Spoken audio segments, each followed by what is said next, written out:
அஸ்ஸலாமு அலைக்கும். VMK news and வியூஸில் அங்கம் வகிக்கும்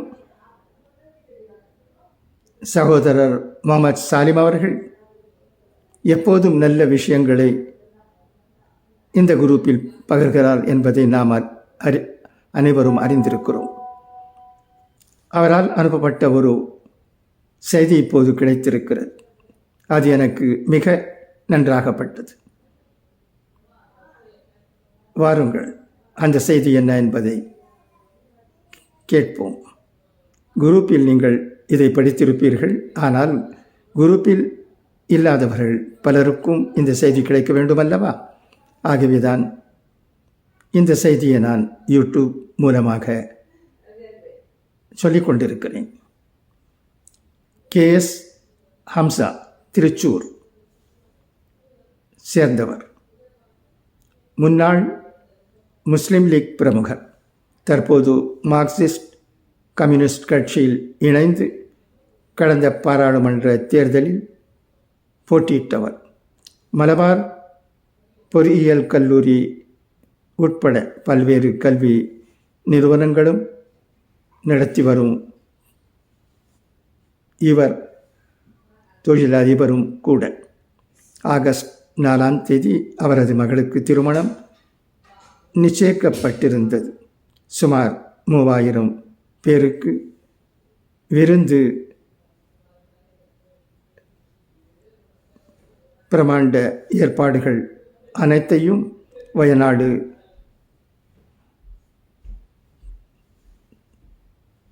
துக்கம் காரணமாக தவிர்த்துவிட்டு தனது வீட்டிலேயே எளிதாக 2 குடும்பத்தவர்கள் மட்டுமே கலந்து கொள்ளும் வகையில் நிகா நாளை நடைபெறுகிறது. திருமண செலவுகளுக்காக ஒதுக்கிய தொகையை கேரளா முதல்வர் நிவாரண நிதிக்கு வழங்குவதாக ஹம்சா அறிவித்துள்ளார். இது ஒரு நல்ல செய்தி. இப்படிதான் நம்முடைய சேவர்கள் இருக்க வேண்டும் என்று அவர் நமக்கு நல்ல விதத்தில் ஒரு பாடம் சொல்லுகிறார். பாடம் சொல்லுவது எளிது, ஆனால் செயல் புரிந்து பாடம் சொல்லுவது மிக சிறந்த பாடமாகும். இதைதான் பெருமானார் ஸல்லல்லாஹு அலைஹி வஸல்லம் அவர்கள் நமக்கு கற்றுக் கொடுத்திருக்கிறார்கள். ஒரு ஸ்வீட் சாப்பிடக்கூடாது குழந்தை என்று சொல்ல கேட்டு குழந்தையினுடைய தாயார் பெருமானை அணுகிய போது பெருமான் உடனே சொல்லிவிடவில்லை, ஸ்வீட் சாப்பிடாதீர்கள் என்று. அவர் அதற்காக டைம் எடுத்துக்கொண்டார். ஏனென்றால் அவருக்கும் ஸ்வீட் பிடித்திருந்தது.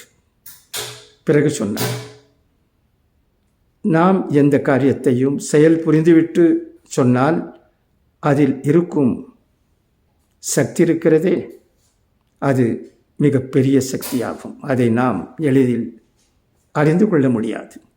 ஆனால் இப்போது நாம் என்ன செய்து கொண்டிருக்கிறோம்? சொல்லுகிறோம், எவ்வளவு சொல்லுகிறோம். ஆனால் செயலில் என்ன இருக்கிறது? அதை நாம் எல்லோரும் அறிந்திருக்கிறோம். ஆகவே ஹம்சா அவர்களுடைய இந்த போக்கு எல்லோரையும் கவர்ந்திருக்கிறது. இதில் சந்தேகமே இல்லை. நாமும்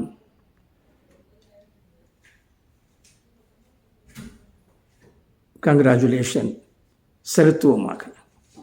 நாமும் புதிய தம்பதிகளுக்கு கங்க்ராச்சுலேஷன் சொல்லுவோமாக.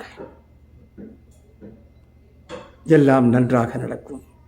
நம்முடைய எண்ணம் நன்றாக இருந்தால் எல்லாமே நன்றாக இருக்கும். நாம் எதிலும் தீவிரத்தனத்தை பின்படுத்தக்கூடாது. தீவிரம் நமக்கு தேவையில்லை.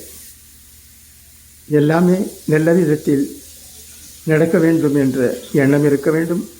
அதற்படி நாம் செயல் புரிய வேண்டும் என்று தான் நமக்கு பெரியவர்கள் சொல்லியிருக்கிறார்கள். பல விஷயங்கள் அரசியலிலும் பல விஷயங்கள் ஏனும் எப்படியெல்லாமோ நடந்து கொண்டிருக்கிறது. அதற்கெல்லாம் ஒரு முடிவு கட்ட இன்ஷா அல்லாஹ் நல்ல வழிகள் இறைவன் வகுப்பான் என்பதில் சந்தேகமில்லை. நன்றி. அஸ்ஸலாமு அலைக்கும் வரஹ்மத்துல்லாஹி வபரகாத்துஹு.